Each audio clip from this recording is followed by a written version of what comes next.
What's up, everyone, and welcome back to the channel. As always, am Matt Tuna Turner, and this week we are continuing with part 2 of my trip to Japan. In this video, we go from Tokyo to Osaka to Kyoto and back to Tokyo. So, buckle up, strap in, let's get into it. So, we are in Osaka.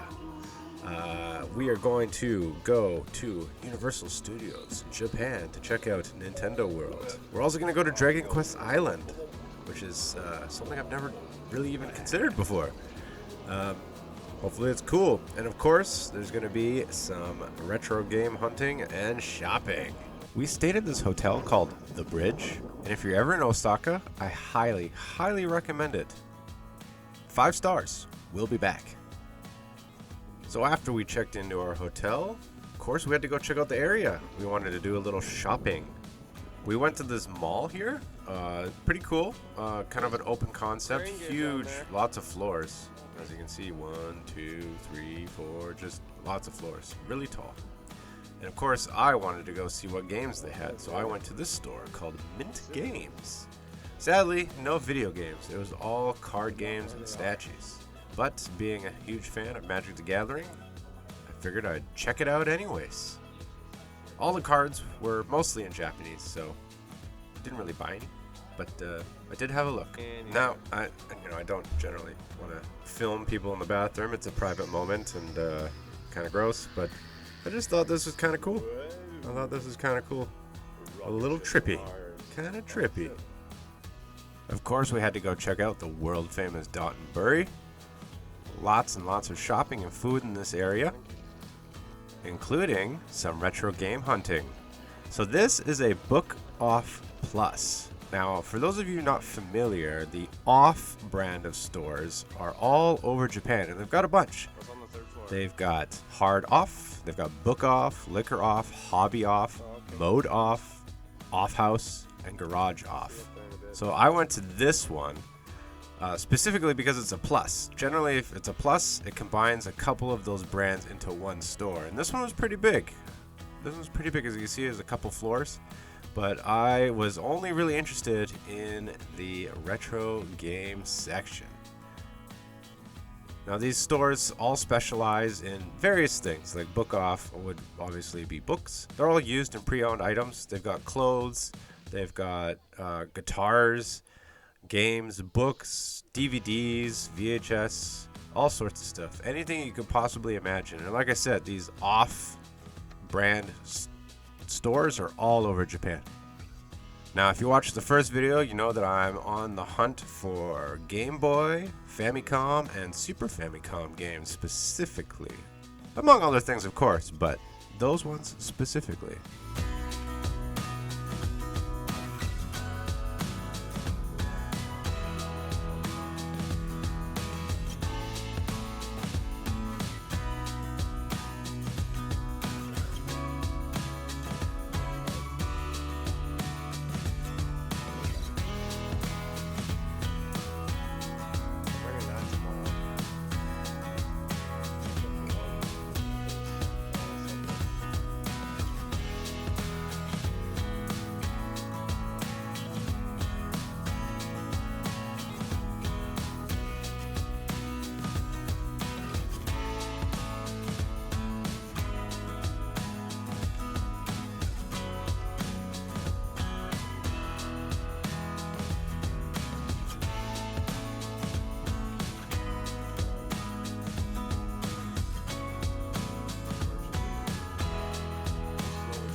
Alright, that's our first night in Osaka. Tomorrow, we head off to Universal Studios Japan and Super Nintendo World. Alright, today's the day. We're off to Universal Studios Japan. This actually was one of the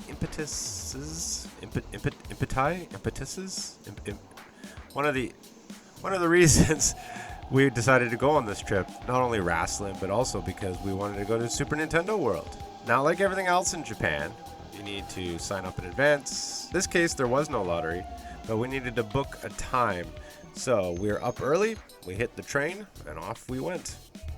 I believe we got our tickets through Klook, and they allowed us entry into the park, I think at 11, along with one of the extra ticketed rides. We got a pass for that. And then, of course, for Super Nintendo World, our entrance time was, I believe, 2 p.m., 1400.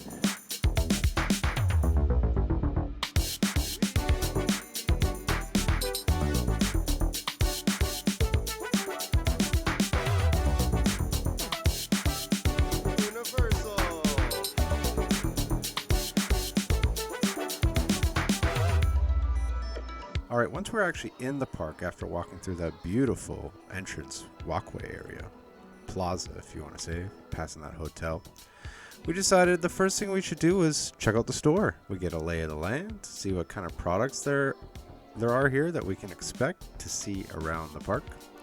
Then once we're done that, we hit up our free ticketed ride. It was a fairly standard roller coaster with lots of loop-de-loops. Really fun. In fact, you could see it just behind the front entrance of Universal Studios Japan. Now, of course, I wasn't allowed to film on any of the rides. Well, I shouldn't say that. I probably could have filmed. I did have my GoPro with me, but I didn't have like a strap. Like I wasn't able to strap it to myself, so I had to put it in a locker. Most of the rides, there was a locker area for you to put like your keys, your phone, hat, bags, all that sort of stuff. So my GoPro went in the locker for the most part.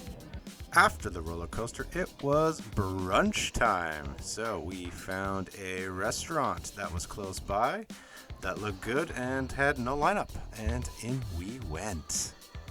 After our brunch, we decided to take a little time and just boot around the park. Check out some of the different lands. The first place we went to was like this Little America type area. It was really cool. There was this little replica of Fisherman's Wharf in San Francisco set up, and then even a little section that looked like Brooklyn. And then from there, we went to Jurassic Park World, Jurassic World, Jurassic World World, Jurassic Park Land. It was so good.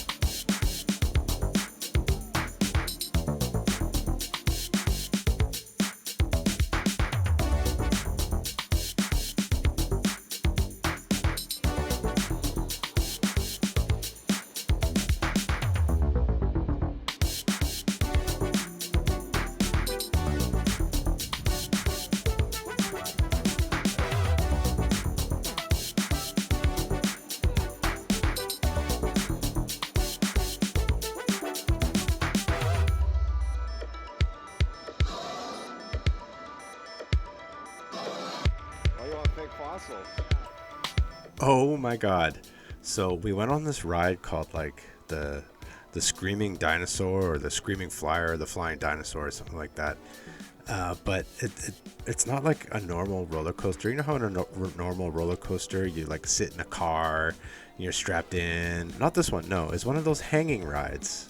Only once you're strapped in, they turn you so that you are completely horizontal. Not vertical, horizontal. So you're parallel with the ground.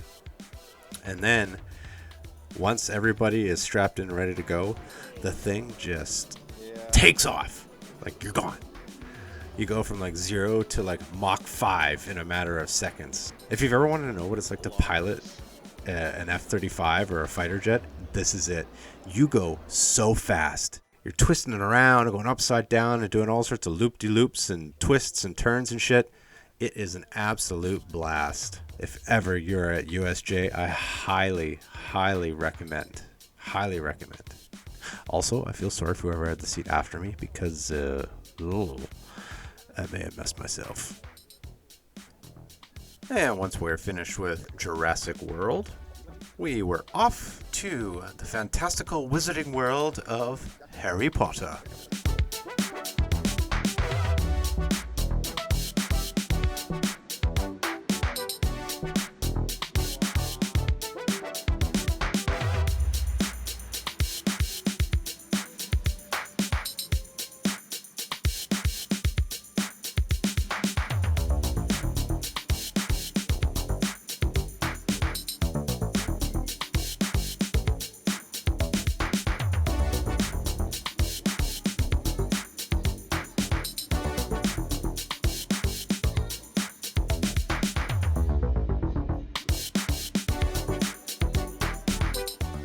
Ah, there she is in all her splendid glory.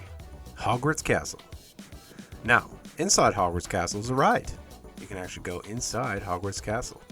You're going to have to forgive me. I'm not the biggest Potterhead. I read the first 4 books and then watched movies 4 through 8. Well, 7, but 7 was split into 2. So 7-1, 7-2, so 8.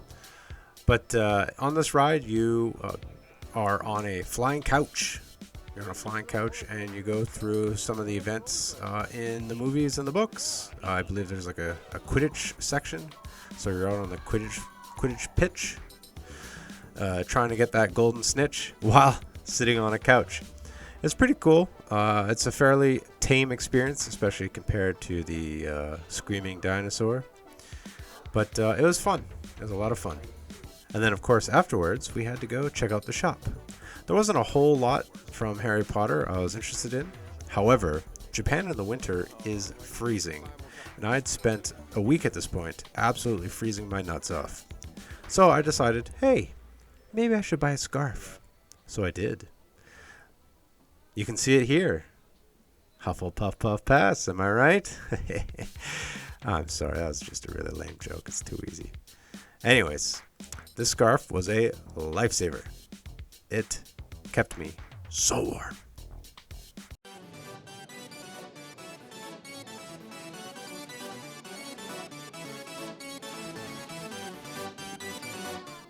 Alright, it was time. It was finally our time to enter Super Nintendo World at Universal Studios Japan.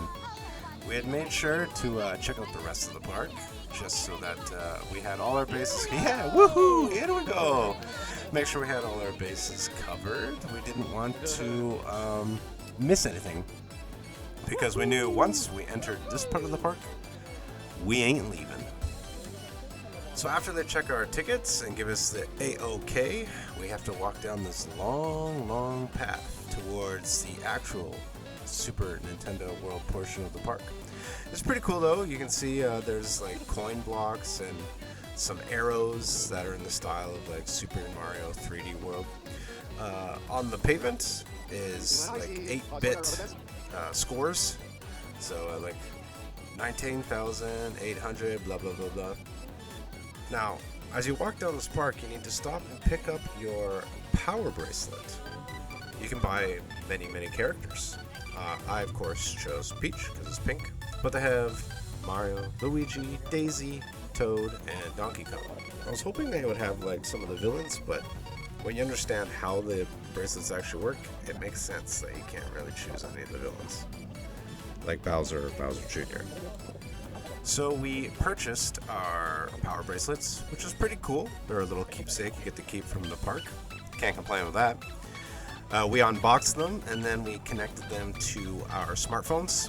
The USJ app has a section in there specifically for Super Nintendo World that you can connect your power bracelet to.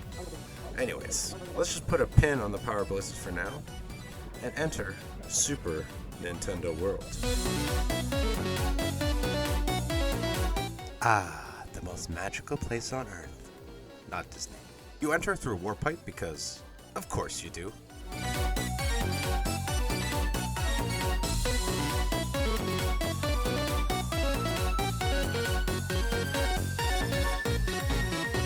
Alright, so you exit the warp pipe directly into Peach's castle.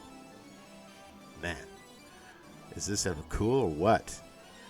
Then, through Peach's castle, into the Mushroom Kingdom. Man, it's like it's ripped straight out of the game. Couldn't believe it. However, I do want to go right back into Peach's castle, just for 1 sec. I mean, look at these paintings. They're very reminiscent of Mario 64. Oh man, I just want to jump right into it. But, Bowser Jr., maybe I should wait. Oh man. This is like straight out of the game. I'm in heaven.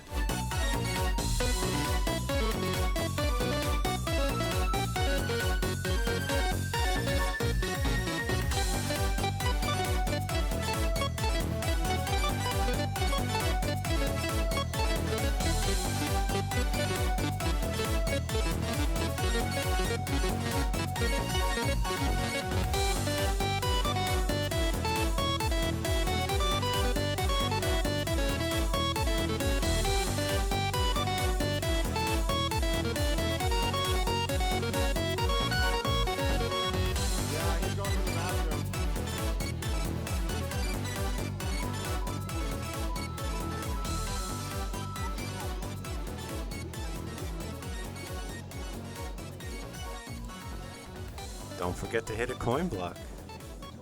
Ba-bing, ba-bing, ba-bing. This is what the wristbands are for. Partially, anyways.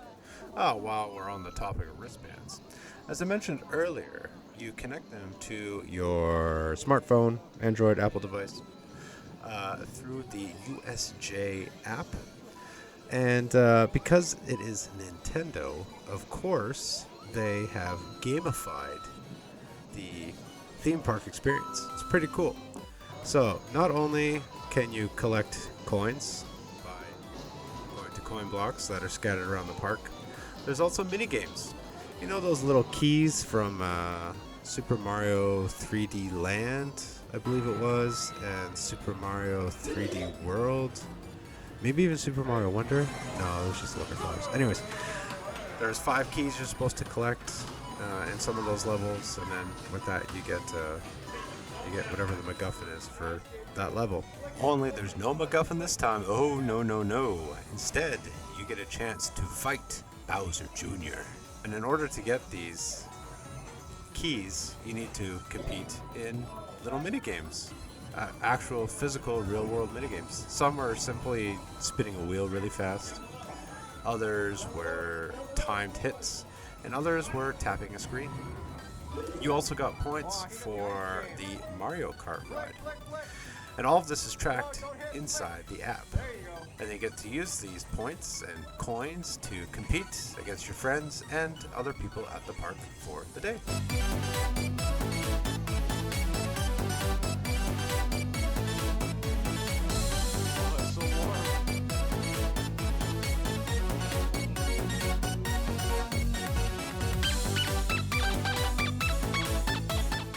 All right. Well, at this point, we had taken a boot around the park, checked out a minigame or two, but it was finally time to check out the crown jewel of Super Nintendo World, Mario Kart. Now, there are 2 quote-unquote rides in Super Nintendo World, but one is based on Yoshi, and it's very much geared towards children, so we didn't even really bother. We were only concerned with Mario Kart. Now, Mario Kart is a favorite franchise of ours, so we knew that this was going to be the big showcase. And the folks at USJ did not disappoint. No. You enter through Bowser's Castle, which is, of course, as many people know, one of the most technical, not the most technical, but one of the most technical courses in the entire franchise. Bowser's Castle is always difficult. Now, this Bowser's Castle is set up like a factory for Mecha Koopas as well as bombs. It's really cool, really well done, very atmospheric. It gets you totally stoked for the ride. Now, Mario Kart is obviously based on the game. The ride itself, you're pretty much on rails. Even though you're on rails, there is some steering involved. For instance, if you drift, quote-unquote drift properly, you get coins. This ride is an AR ride. You get a snazzy little Mario hat and then some AR goggles attached to the brim of the hat. And through the AR viewer, you will see the course laid out in front of you.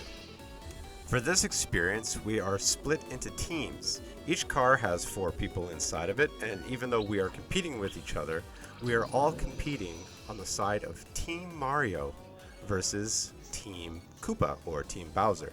He's known as Koopa in Japan. And you're competing for coins. As I mentioned, you get coins for drifting properly, but you also get coins by picking up turtle shells on the course, like you would in any Mario Kart, through an item box, and firing them at Team Bowser, or other obstacles on the road like the Mecha Koopas, and those sorts of things. Of course, you lose coins if you hit members of Team Mario. So if you accidentally hit Toad with a shell, or Mario or Peach or Daisy or whoever, then you're going to lose coins. And at the end, whoever has the most points, especially in your cart, will win for that session. And it gets tracked in the app. It all gets tracked on the USJ app.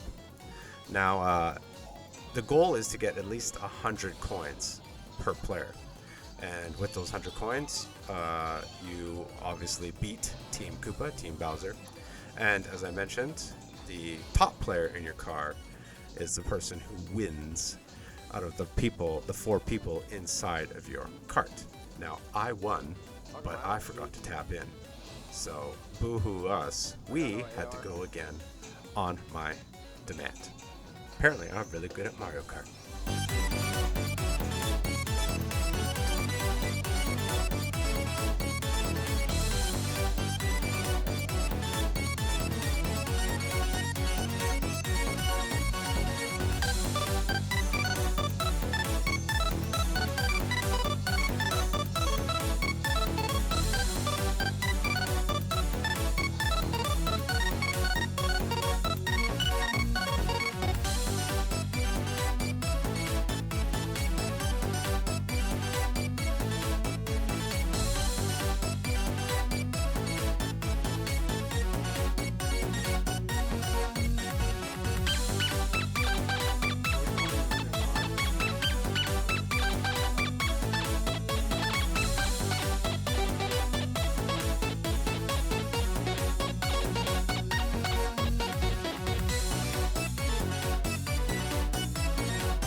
Ooh, we got a yellow car.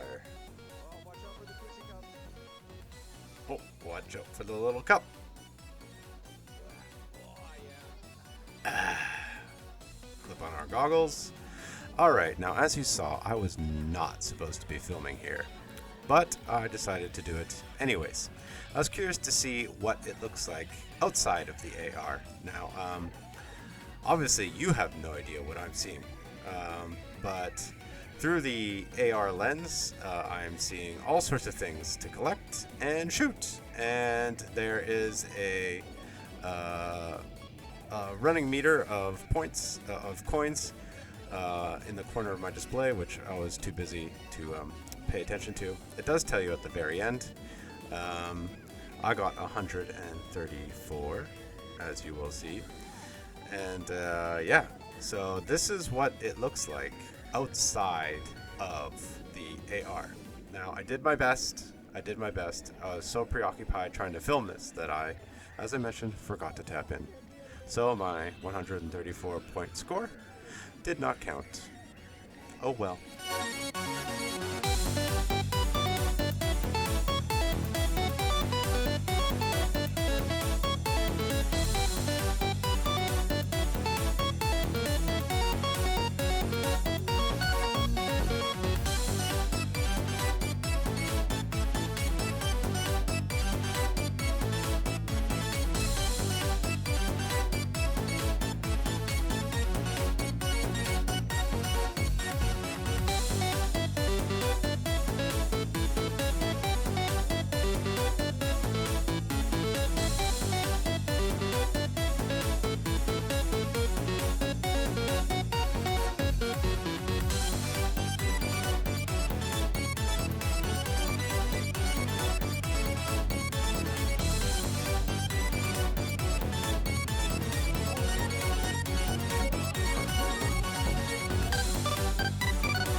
Of course, exit through the gift shop.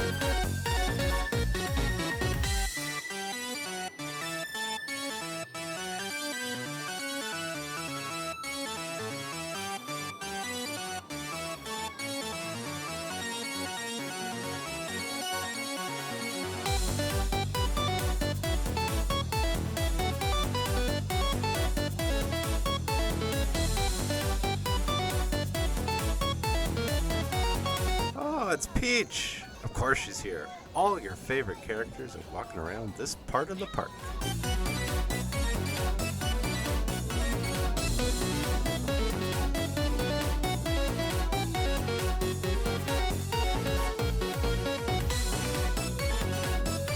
Are those Pikmin I see? They're scattered all over the place. You gotta keep your eye out.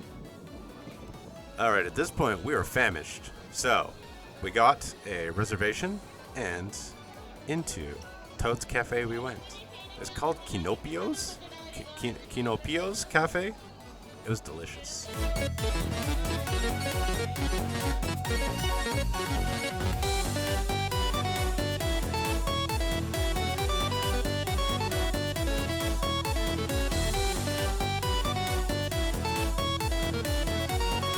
There are all sorts of video screens all around this restaurant, and they're just so cute. You can see Toad here cooking away in the kitchen.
So in the restaurant, the windows are video screens, and they're supposed to show you what's happening outside in the Mushroom Kingdom while you eat. Here comes Bowser.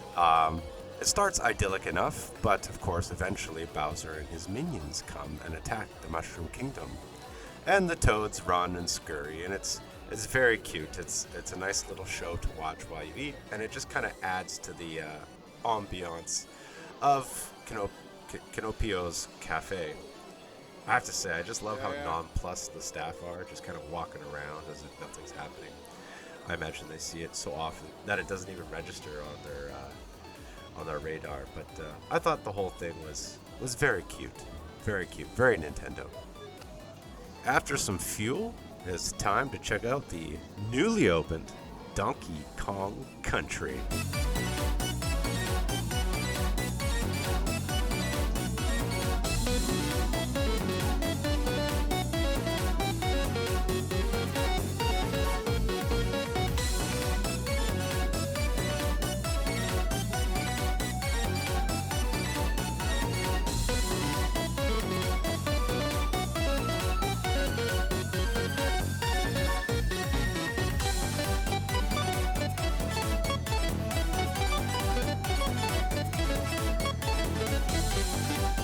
Now, they have KONG all over Donkey Kong Country, and you just gotta tap your wrist, and it'll be added to your mobile app collection. This was a fun mini game. You just tap your wrist, and you try and get, it's kind of like a slot machine. You kind of try to get whatever you can. That's what I got. I got a banana coin. I wanted a balloon because I think it's worth more.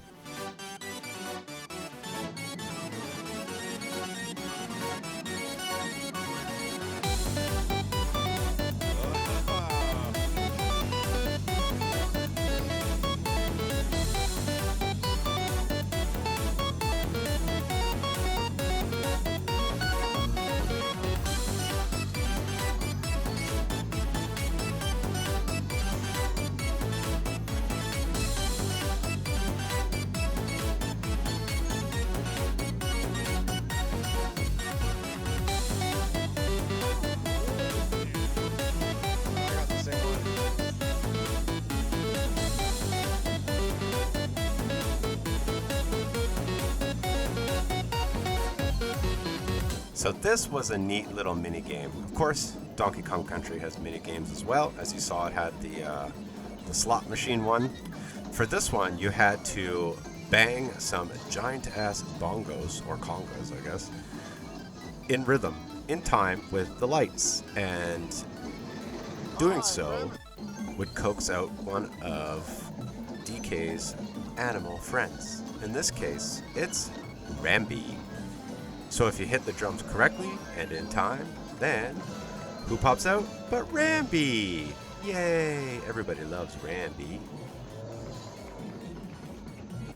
Anyways, we decided to head back to the Super Nintendo World part of the park, the Mushroom Kingdom, in order to finish up some of the mini games and get some more of the keys. Oh, more Pikmin.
We've finished the last of the minigames, we've collected our keys, we've tapped in to prove it, and it was now time to go fight Bowser Jr.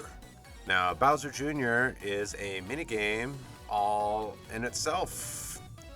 Unfortunately, not really supposed to film in there, plus I was kind of preoccupied trying to fight Bowser Jr., so I didn't get an opportunity to really film it, but there is a series of challenges and fun little things to do on your way to Bowser Jr. I do recommend, if you go to USJ, collecting the keys, doing the mini games, and finishing off this fight if you have the time.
main ride over in Donkey Kong Country was Minecart Madness.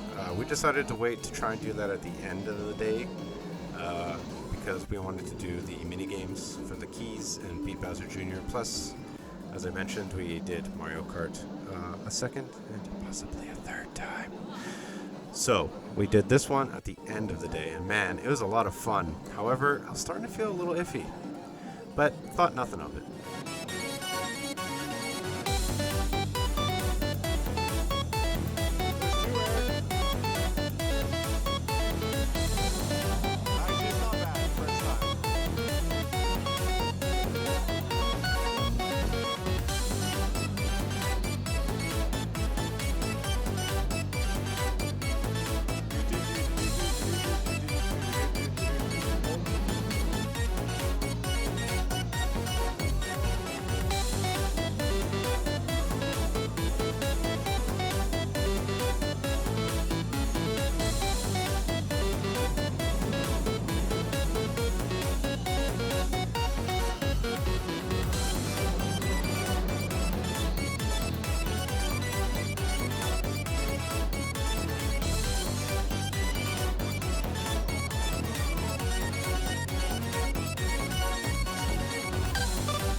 At this point, we'd ridden all the rides, done all the mini games, collected all the keys, got all the coins, and it was time to check out the stores.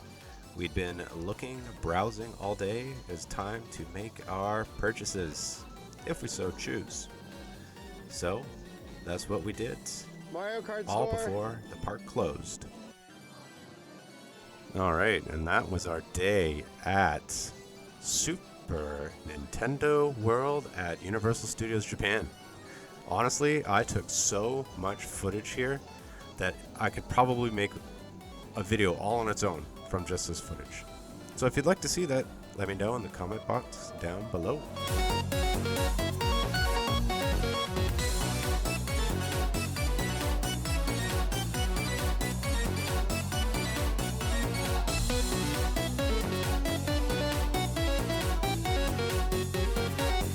Tomorrow, we're off to Dragon Quest Island.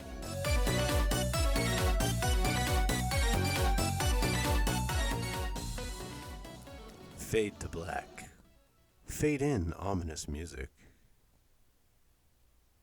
I'll put that in a post. Oh, wait, that's now. Oh, shit. I should be, Anyways, the next morning, I woke up and I was so sick. But we're supposed to go to Dragon Quest Island, and I really, really, really didn't want to miss it. But I don't know what to do. Remember I mentioned earlier I was starting to feel a little iffy at Donkey Kong Country? Well, I guess this is it. I woke up with some sort of a mild flu. But after some meds that my friend got me, thank you, I was able to rally enough that we could start the long journey out to Dragon Quest Island. We were supposed to get on the road bright and early, but because of me, we didn't really get going until almost noon. So we were kind of fighting daylight the entire time, and I should mention it was frigid. But after about an hour and a half, we made it. We had to take a train to a bus, and then we had to walk a very long ways, but we made it. They asked us not to take pictures or video of too much there, so I was trying to respect that, unlike a Mario Kart. And so there isn't a whole lot of footage I was able to get, but basically, me and my friends, we form a party. We get to just select characters. I was really out of it, so I just picked the court jester. Turns out all the court jester does is throw rocks, which, oh, okay, whatever. But there's like a town, and from the town you get quests, and from there you have to head out of town to complete the quests and come back to town. And you get rewards and upgrades and you gain levels and weapons and all that all the good RPG goodness. You basically go on a small RPG quest with you and your friends. It's awesome. So, when you're out questing with your friends, you gotta defeat enemies, slimes and other kind of baddies. So how's combat handled? Well, they're all handled by QTEs, QuickTime events. However, you don't have a controller. You are the controller. These QuickTime events are done by body gestures. You have to cross your arms or hold them up or hold your hand out. So it's kind of like QuickTime events on an Xbox Connect. If you're of a certain vintage and remember the Xbox Connect. So you can throw fireballs, and everybody kind of gets everybody in your party is supposed to like do the gesture at the same time, and then combat happens.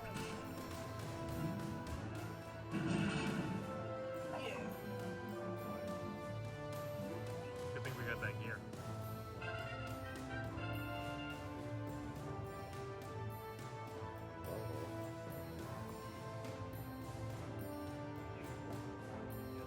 There's also like like extra quests you could do. You could pay for for lack of a better term, DLC. You could pay to do these extra quests, which if I hadn't been sick, we would have done. We could have spent the whole day here going on all these quests. But when we just did the main quest, so it was fun. It was fun. But when we were finished, you go and you fight the big boss and you complete the quest. And then, of course, we had to get some food.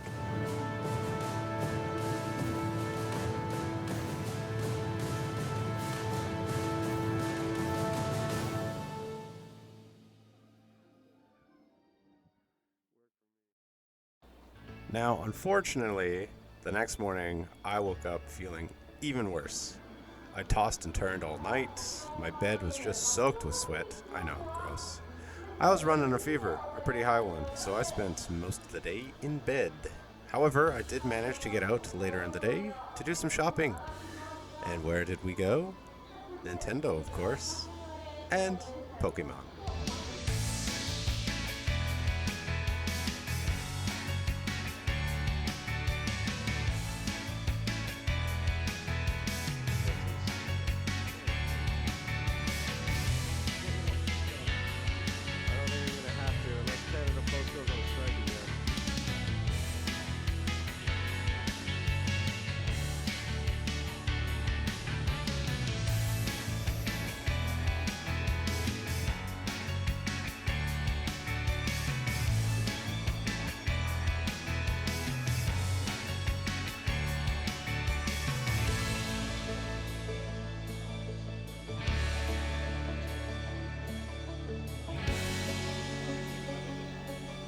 So this Pokemon Center is not right across the way from the Nintendo store like it is in Tokyo. It's actually a bit of a walk, which is okay. It was not so cold out, but you can see it's already less busy than the one in Tokyo. But they do have a lot of the same things. That this one has to do at the one in Tokyo. Plushes, cards, games, you name it. Anything with Pikachu on it, they have it.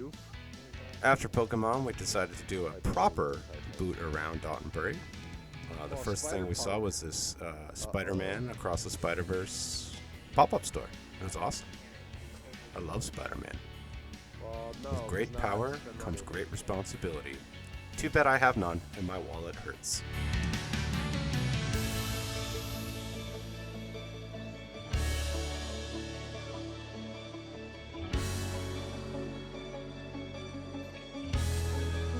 The world-famous Running Man in Dotonbori, Osaka.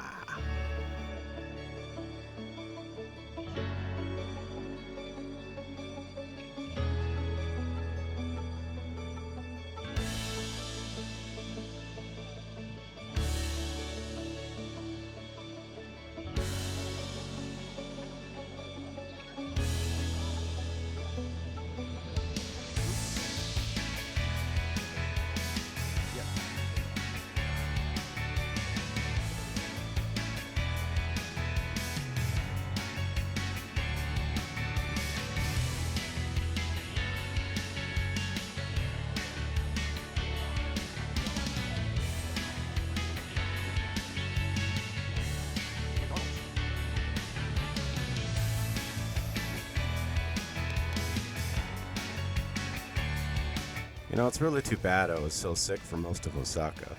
At least I got to USJ, but we had a bunch of... Oh man, what are these guys fighting? I got guys in Hulk arms, and this is choreographed, obviously. They were buskers. But yeah, it was too bad I was sick for most of Osaka. We had a bunch of really cool bars on the list too. It would have been awesome, but just couldn't do it. I couldn't do it.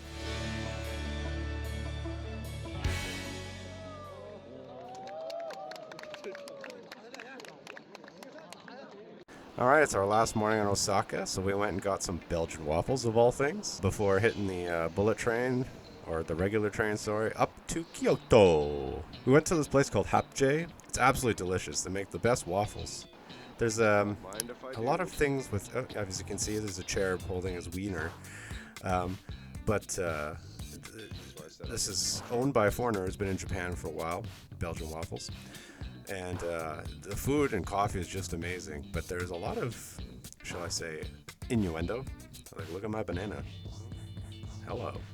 Yeah, it is what you think it is. So, but it was cool. I do recommend if you're ever in Osaka. I highly recommend. Yeah, I ate it all. It was delicious. I highly recommend checking out Hapje for a breakfast. At least one of the days you're there.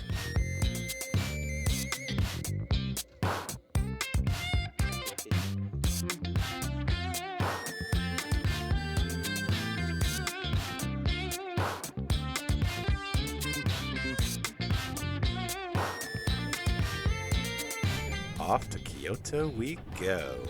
It's not a very long train ride, thankfully, so it was alright. At this point in time, too, I was actually feeling significantly better. It was nice.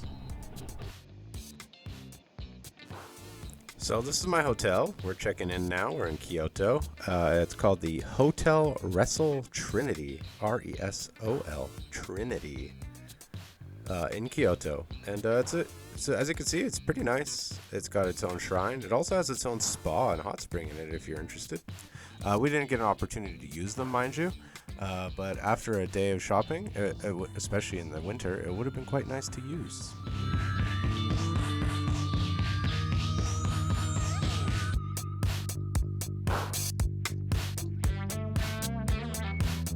We weren't far from like this main shopping area, so this was kind of like the hub for my friends and I, because in Kyoto we were staying in different areas, but all close to this covered shopping area. I forgot what it's called, I'm sorry, but it's just like a maze of all sorts of food and stuff.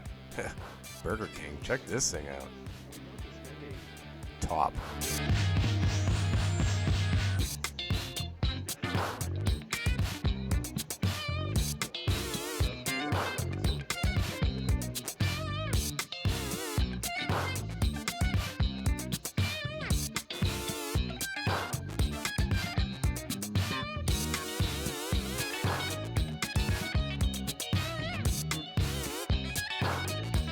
Of course, if there's some retro games or DVDs, I at least gotta take a look. Maybe there's something I want.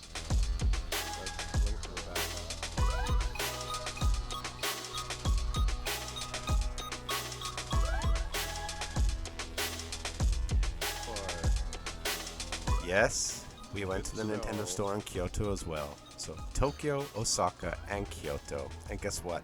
We're going to go to the Pokemon store as well. One thing I will say is that the Nintendo stores across all three of those cities are pretty much same.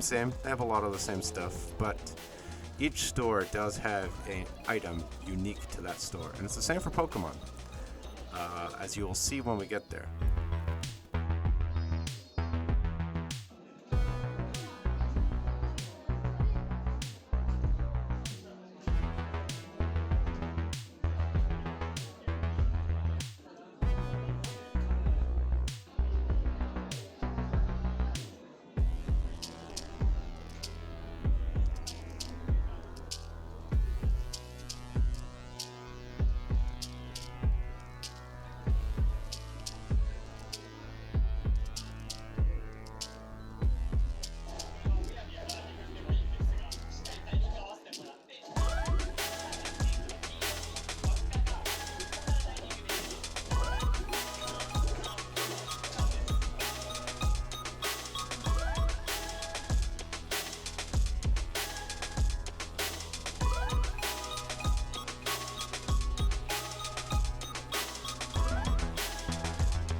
So in the mall that the Kyoto Nintendo store is in was also this really cool ice cream shop. And for those that don't know, I am very lactose intolerant, but they had lactose-free ice cream. So I was able to have some. And it was delicious, as well as very beautiful.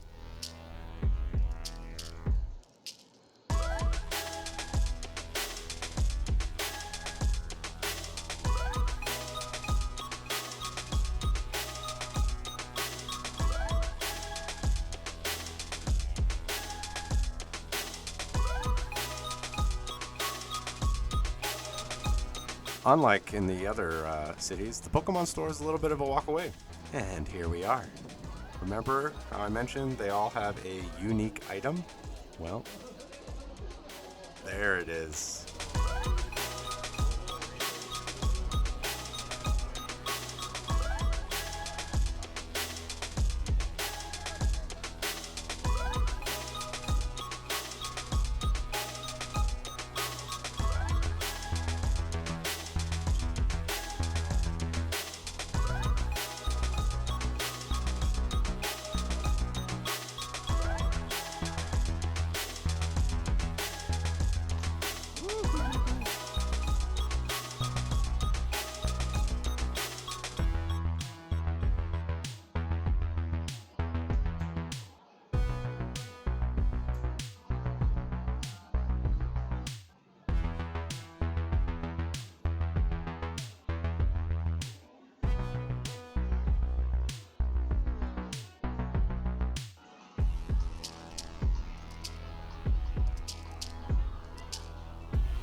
So after the book off we went to in Osaka, I knew I had to go check out the one here in Kyoto.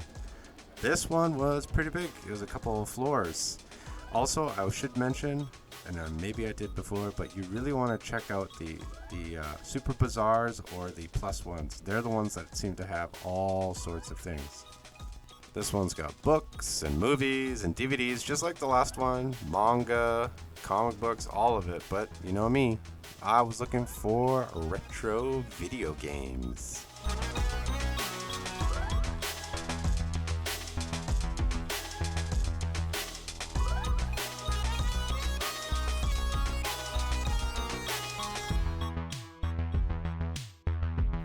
Sadly, it was late, and my phone was running out of battery. so I didn't get to film so much, but I did check out the video games all the same. As you can see, lots and lots of Pokemon. I just had to stop in the metal section. I love Slayer and Slipknot and heavy metal. It's awesome. The heavier the better. The more extreme the better.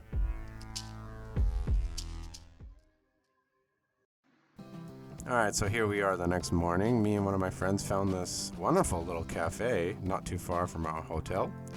Decided to come here for a coffee and some breakfast. It's just on this quiet street. There's my friend. Off this quiet street here. It's pretty nice. Inside are a bunch of books. It's like an old library and a whole lot of green and a tree. And the food was amazing. It really does look like an old library.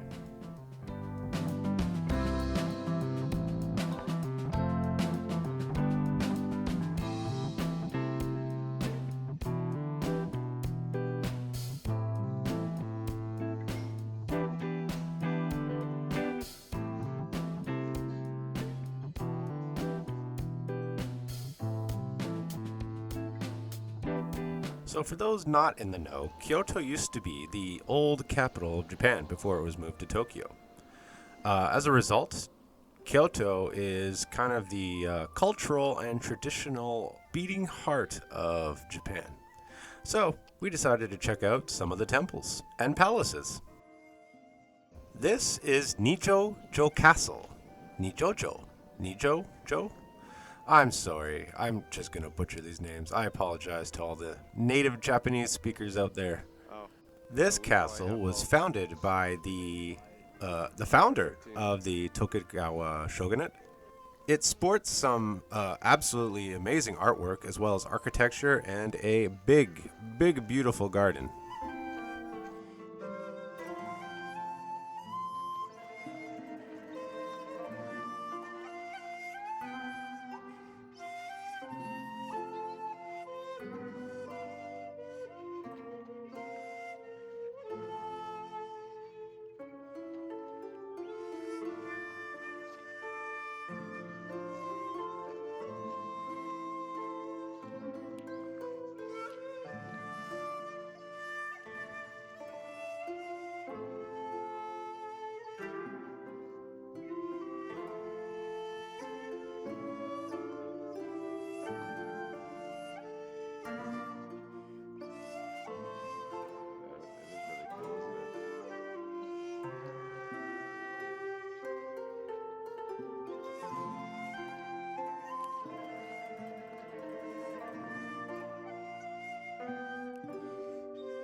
And someone wrote, I give this advertising a 9 out of 11.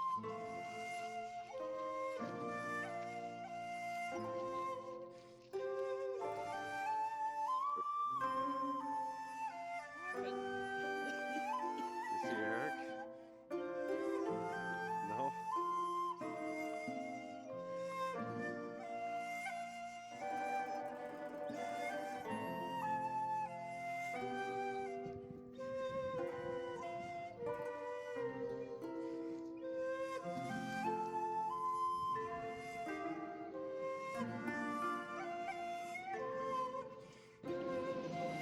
Our next stop was, of course, food. So we decided to check out a very, very special type of ramen shop found here in Kyoto.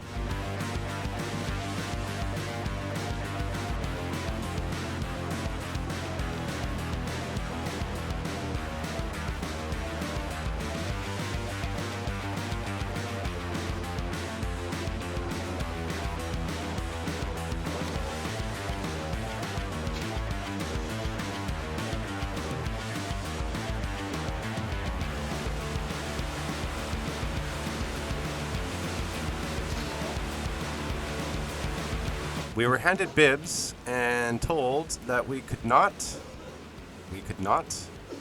lean forward.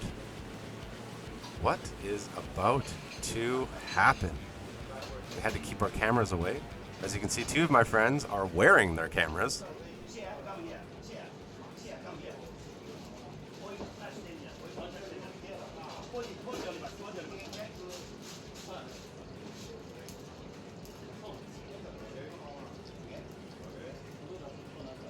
Very, very specific instructions. What have we gotten ourselves into?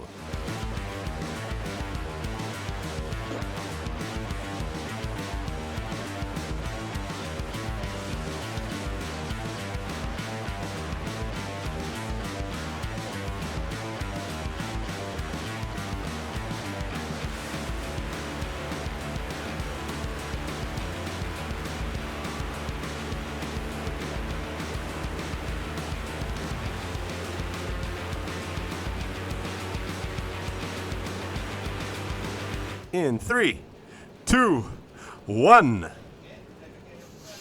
Fire! That's right. We went to check out Fire Ramen.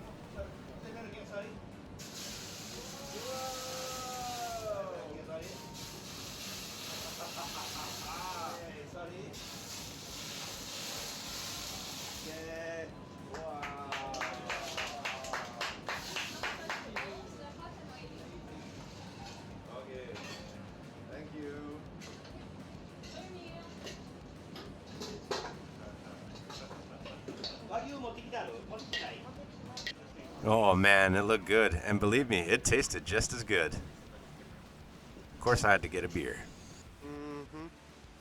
So afterwards, I dragged my friends to a McDonald's. No, not to eat more. We were full from the ramen. But I read about a little retro game store that was supposed to be across the street from a McDonald's. So I found one called A2. And I went searching for more Famicom, Super Famicom, and Game Boy games. This store's got a lot. Old to modern. Very nice condition. And of course, Pokemon was very, very prevalent. We originally wanted to go to the Golden Temple, but it was closed. So I was able to finagle my friends into joining me in a little bit of retro game hunting.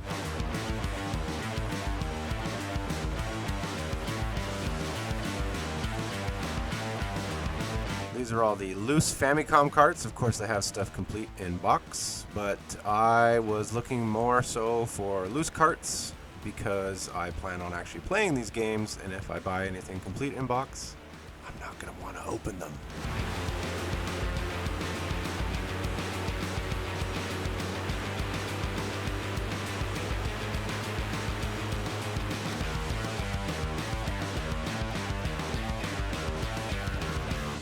Oh man, that was tempting.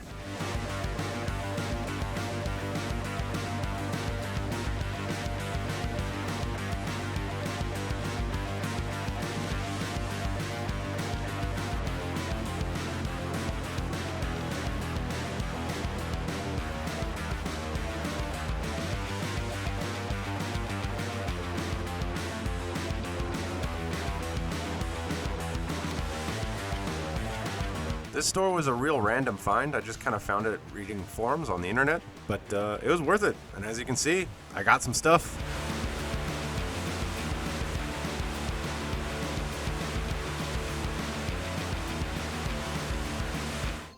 Alright, so the next morning we had breakfast at some place called Eggs and Things. It's quite delicious actually. And then we decided to head to one of the biggest shrines there is.